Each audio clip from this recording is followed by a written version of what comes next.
Hey guys, and welcome back to Let's Play King's Quest 2, Romancing the Throne. In the last episode, we started off our journey. We learned that King Graham is looking for companionship, and he looked into a magic mirror and saw a beautiful maiden, and so now he's gone to a completely different land just to find this one girl, because beauty is important to him, apparently.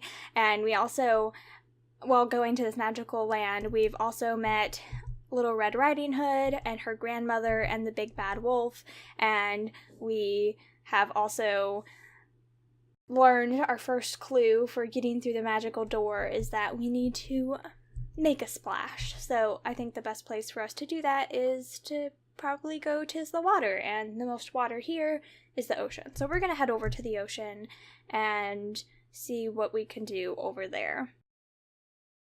So I wanted to talk about my experience while going through this game again, because I remembered quite a bit from the first game, especially like the first half of the first game. I remembered key bits while going through it and relearning it, but with this game, I remembered way more, and I thought it was really funny that I had a lot more memories of this game than I did the first game, and I just thought that was really fun. And I was so happy about it. I was like, oh, I remember so much about this game. That was lovely. So, yeah, I don't know. I wanted to talk about that a little bit. I remembered so many little key bits. Oh, there's a mermaid. I love mermaids, you guys.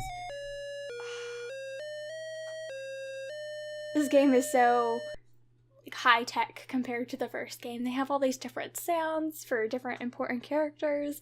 Aw. Anyway, so there's a beautiful mermaid. See, that makes sense for her to be sunburnt, to be super red, because she's out in the sun all the time. That makes sense, unlike those, like, leprechauns from the first game. Anyway, since we are so enamored of this beautiful mermaid, we are going to give the flowers to the mermaid. The flowers that we got from Little Red Riding Hood. You graciously offer the beautiful bouquet of wildflowers to the mermaid. She loves the flowers. She then summons forth a magic seahorse. Maybe you could ride it. Well, thank you for the tip, game. And she dives away, and unfortunately she is now gone forever. So we are going to ride the seahorse, which is awesome. Quick as a flash, it glides under the water with you on its back. And I'm actually not controlling this bit at all. It's gonna go through the whole thing for me. And don't worry, the shark isn't gonna attack us. So we're safe from that. That clamshell closed as we came in. Again, with the super high-tech music for the different characters. So we're going to talk to the king, because why not? Glub, glub, glub. Glub. Oh, that's hilarious. Okay, so we are now going to give the trident that we found to the king. That's the first thing we actually found in this game. So, reverently, King Neptune accepts his lost trident from you. He gives you a bottle, then waves the trident in front of the huge clam, which opens and reveals a large golden key. That's really strange. He just gave us a bottle. Alright, so we're gonna get the key, of course, because we need that key. And that is our first key done. That was so funny that he said glub, glub, glub. I didn't know that.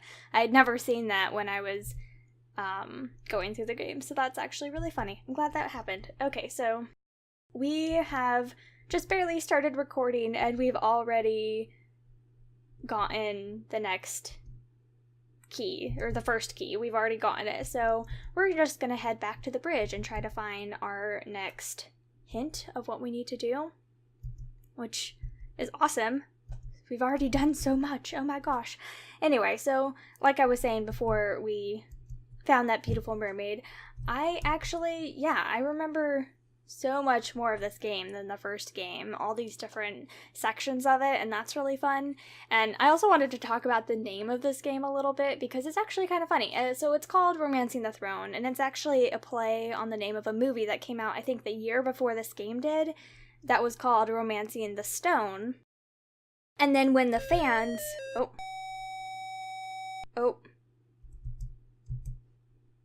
Okay, we got away from him. Good. Okay, so when the fans of this game ended up remaking King's Quest 1, 2, and 3 in the early 2000s, I think the second game came out in 2002, they ended up calling the game Romancing the Stones instead. So it's kind of a play off of both of them. And instead of collecting keys, you end up collecting stones. And it is marvelous. I have played the remakes for the first 2 games, but it was years ago and I barely remember them. But I do really remember loving them. And they really are a great homage to these games. They're a really great remake and just so wonderful. Anyway, now we are going to unlock the door. The key to the first door fits easily into the keyhole. You turn the key, and presto! The door opens and the key disappears, revealing a second door with another inscription. So, of course, we are going to read the door. The inscription reads, "Whosoever chooses to seek the key for this door should set their sights high."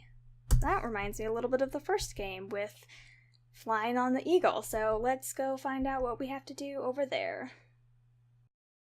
And another thing I really love about these games is how they kind of play off of each other. There's a lot of themes. Out of the first 3 games, I do remember this game the best. But out of the later games, I really know the 6th game the best because I played it over and over as a child. I have probably completed that game 6 times or more, which as a kid who was barely ever allowed on the computer, that's a lot. And considering that it's a much longer game, there was only one bit of the game that I couldn't get through by myself, and that's what I had older brothers for, to get to do that bit for me so that I could continue on, because I was so young. But these games really play off of each other, and they take themes from each other and build upon it and all this stuff. Anyway, we're gonna go into this creepy cave, because why not? I think this is where the witch lives. There's a witch who can try to get us sometimes as well. So now we're going to look at the bottle that the king gave us. So looking at the bottle, there is a large cloth in the glass bottle. So since we have it, we're going to get the cloth. You pull a large piece of cloth out of the bottle. And so we are going to put the cloth over the cage. You drape the cloth over the bird cage. Hopefully this will keep the nightingale quiet, and hopefully it will. So we're now going to get the cage. Quietly, you pick up the covered bird cage with the nightingale. To your relief, the bird remains silent. So if we were to leave the cave without putting the cloth over, I think the bird would start screeching or something. As you leave the dark cave, you remove the cloth from the cage. Aww. Aww. Oh, there's old hag Hagatha, who's trying to kill us. Dang it, can't we do anything without somebody coming onto the screen trying to attack us? I think we did just steal from her, though, so I guess it makes sense, but seriously, come on now. That is ridiculous. Oh, we are about to drown. Okay, I was not paying attention to the screen. My bad. Yeah.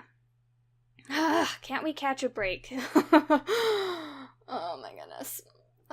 I have such bad luck with that. I've seen people do runs of this game, 100% runs of this game, with nobody popping up on screen even once to attack them. And it's already happened to me so many times off screen, you guys, as I've been trying to record this, and constantly keep dying because I don't have good fast reflexes. Anyway, so we have come to this it looks like a house. Looks like there's a sign on the window, so let's read the sign. The sign says open. Alright, so I guess it's a store. I think this is the one time that it's actually appropriate for us to go in and open the door. And just barge in, because it is a store. I mean, it says it's open. A little old lady in the antique shop says, How may I help you? Alright, so we're going to give the bird to the woman. You hand the birdcage with the nightingale to the little old lady. My precious, she exclaims. Jeez, Gollum. In gratitude, she gives you the oil lamp. Good luck, she says. She hastens out of the door and closes the shop. So there's the lamp at the bottom, and she now gave it to us, and it automatically kicks us out. So we are, of course, going to rub the lamp, because that's what we do with lamps. We've learned from folklore. Oh my gosh, that is amazing.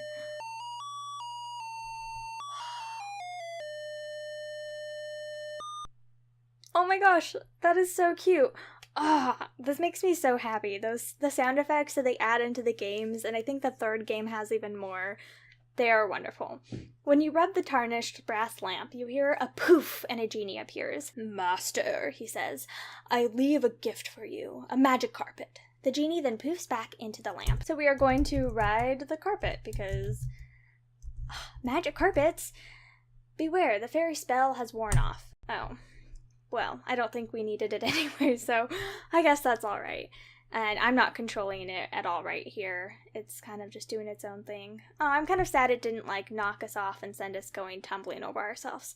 Look out! There's a poisonous viper blocking your path. Well, that's not good. Look at those cool trees. They look like ice shards. Okay, well, we don't want to get too close to the poisonous viper because then we'll die. So let's try rubbing the lamp again and asking the genie for more help. And having this awesome song. This makes me so happy. I love it so much. It sounds so Middle Eastern.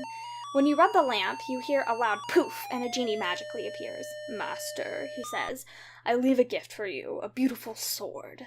Then the genie disappears in a puff of smoke. So we could obviously kill the snake right here with the sword, but we are going for the most maximum amount of points that we can, so we are not going to do that. That seems really unhumane, so we are instead going to rub the lamp. And we get to hear this awesome song again. Using your sleeve as a cloth, you rub the lamp, causing the genie to appear again. "Master," he says, "I leave a gift for you, a leather bridle." The genie then pops back into the lamp. Oh no, the lamp has disappeared from your hands. Oh no, the genie's gone. So we're going to put the bridle on the snake. You toss the leather bridle onto the coiled snake. Instantly, there stands before you not a snake, but a beautiful winged horse wearing the bridle. Well, that's very fortunate then that we didn't kill, so we're going to talk to the horse, because if it has wings, it can probably talk too. "Thank you, kind sir, for saving me. An evil enchanter turned me into a snake when I refused to be his steed. To repay you, here is a magic sugar cube that will guard against poisonous brambles." That seems a little random, but no, I thought we were going to get to ride the horse. I'm really disappointed right now. So disappointed. And we're about to come upon probably my favorite part of the whole game. Not really, but kind of. This is incredible, and I love it so much. So be prepared for awesomeness. I'm not going to talk through this section. And it goes really fast, so pause it if you feel the need to read it, but this is wonderful. So we are going to look in the hole. Oh no! This is as bad as can be. Upon looking into the hole, you believe you see an incredibly blatant plug for another Sierra 3D animated adventure. Hang on!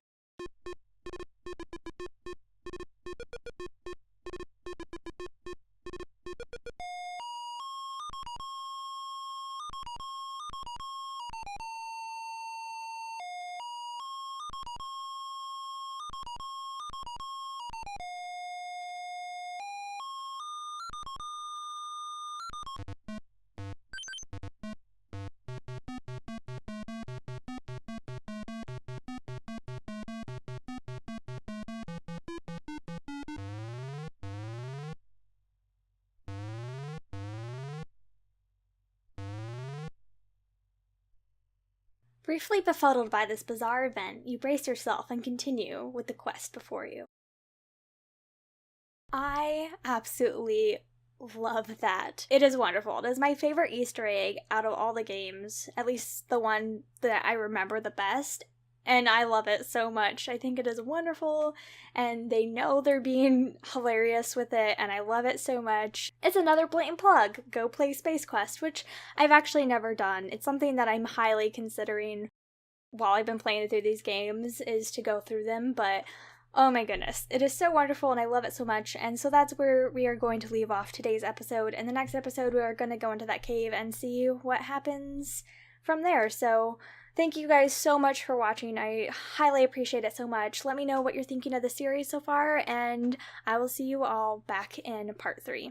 Bye, everyone.